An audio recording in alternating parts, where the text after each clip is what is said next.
Fanning and Jenna Ortega reject Hollywood's stereotypical badass and strong female characters. Oh shoot. This makes She was me how want to old? watch. Yeah, she Yeah. was only 15 in that, and that was pretty bad. This Yeah. makes me want to watch Wednesday more because I I think didn't that mind the it. actress is pretty amazing. She's pretty good. Yeah. I mean,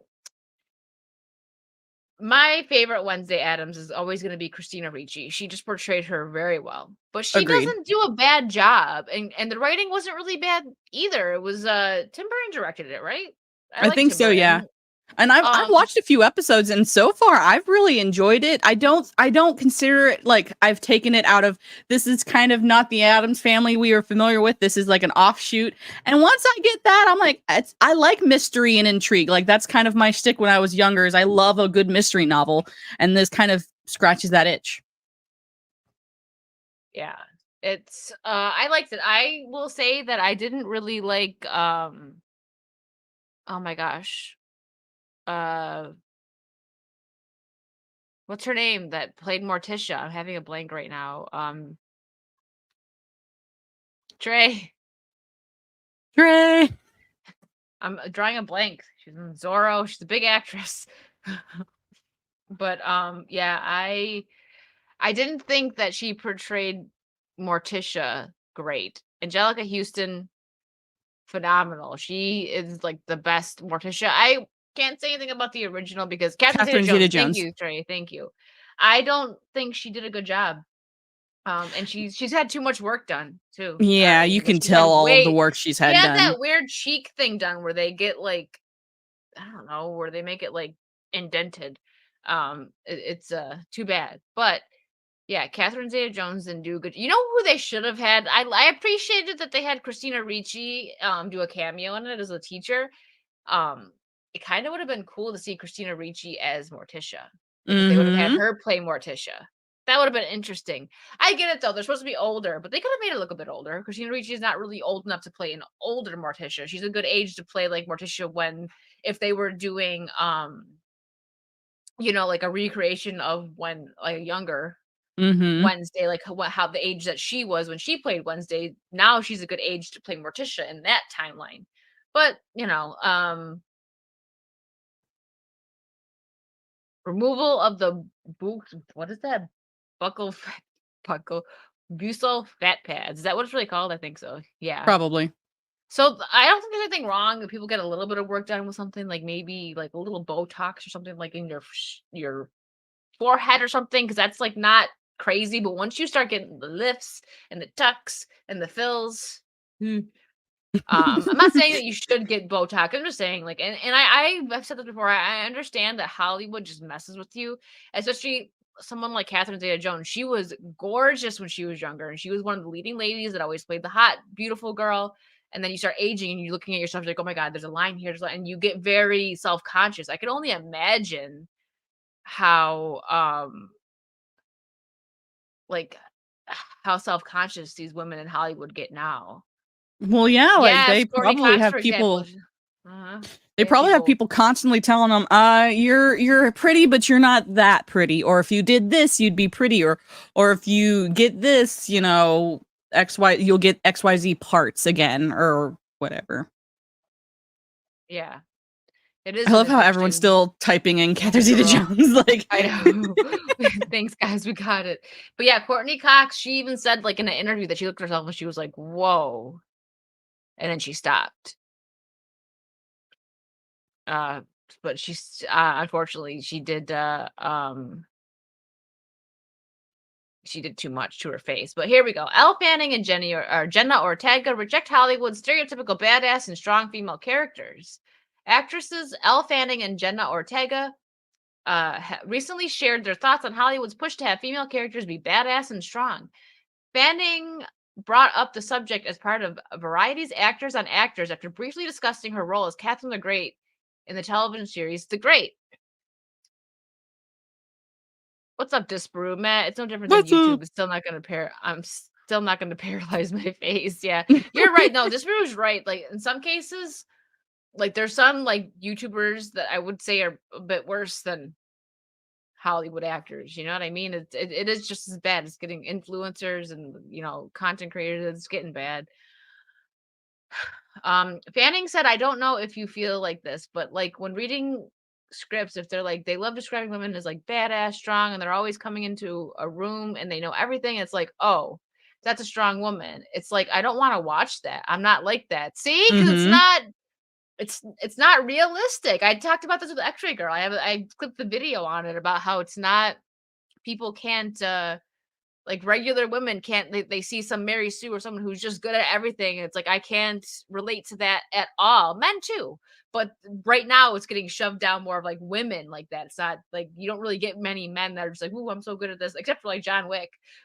But that's just Because he's John entertainment Wick. because he's John Wick, exactly. Um she continued, I love complicated women and I want to play evil women. And that messiness is like, that's what I feel like I try to bring into Catherine because she's not always right all the time. Yeah. Ortega then shared, also, when you're not watching a project, you want to feel like the characters are representatives that you're seeing of yourself on screen and are relatable and attainable. Yes, that's something else I said in the video with Extra Girl. And when you're constantly walking and there's cars blowing up in the background and things like that, it's cool and it's awesome. It looks beautiful, but I don't know anything about her. So it's hard to develop some sort of admiration or connection with women when they're written very two-dimensional and don't really give you enough. Yeah, I like Mhm. this article.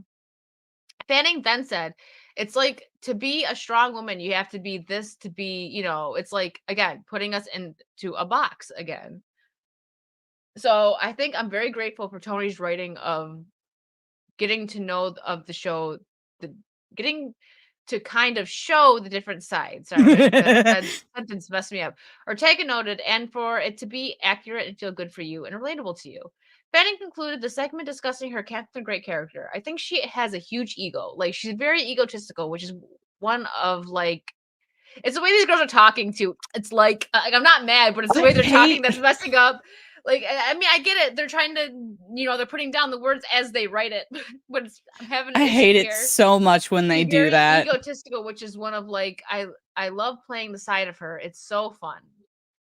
This is when I'd rather be listening to the video and watching the interview instead Like, of yeah, reading. like, I would like really. so much like rather to like read like or watch like than or read. See, Fanning and Ortega are not the only ones to express this opinion, and I'm not making fun of them. These girls, I agree with what they're saying. I like it, and they're younger. So when you see younger women talking like this, it's like, is there hope? Maybe. Fanning and Ortega are not the only ones to express this opinion. Emily Blunt, I like Emily Blunt, who stars in the upcoming Oppenheimer film, told The Telegraph last November, it's the worst thing ever when you open a script and read the word strong female lead. That makes me roll my eyes. I'm already out. I'm bored. Yes.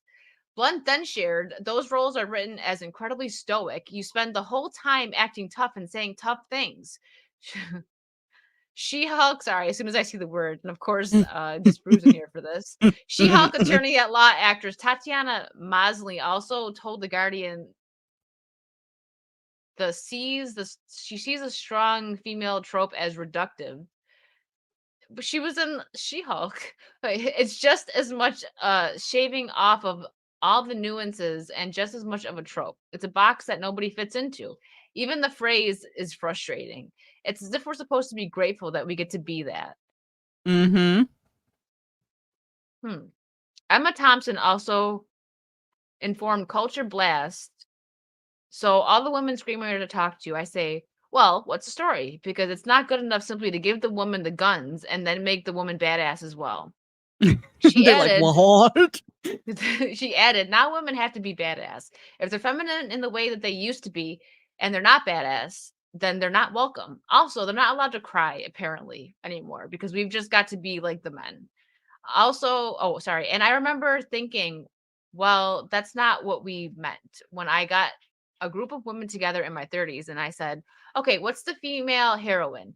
Who is that? What does she do? Because she hasn't got wherewithal. What the heck is Wherewithal. that? Wherewithal to do the Superman, to the Godfather. That's not the point, Thompson's shared. That's not where our heroism lays. So how do we make it heroic? What do you make of Fanning and Ortega coming out against the strong female stereotypes that has perpetrated Hollywood in much of the genre films and television series? I think that there's some smart girls. I I'm gonna watch more of Wednesday just because of her, because I think she tries to like I think she does try to play Wednesday Adams as best as she can. I think it's the writing and I think it's a lot of other factors, but I think she does a very good job.